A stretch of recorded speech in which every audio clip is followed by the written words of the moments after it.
মানুষ, আমরা গরিব ঘরের ছেলে।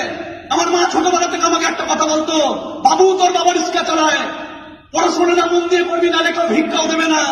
পড়াশোনাটা সারা জীবন মন দিয়ে করেছি, কিন্তু স্মার্ট বাড়িতে আসার পরে বাস্তব জিনিসটা জানতে পাই।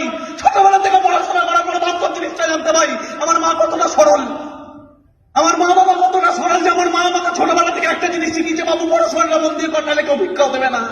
স্মার্ট বাড়িতে আসার পর জানতে পেরেছি আমাদের মতো ছেলে মেয়েদের প্রাইভেট কোম্পানি ভিক্ষা দেয়, কারণ আমরা পড়াশোনা করি তাই।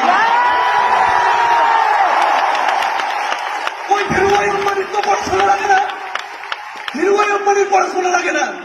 ধীরুভাই আম্বানি আজকের দিনে আইআইটি কে ভিক্ষা দেয়, ধীরুভাই আম্বানি আজকের দিনে দাঁড়িয়ে কোটি কোটি মানুষকে চাকরি দেয়।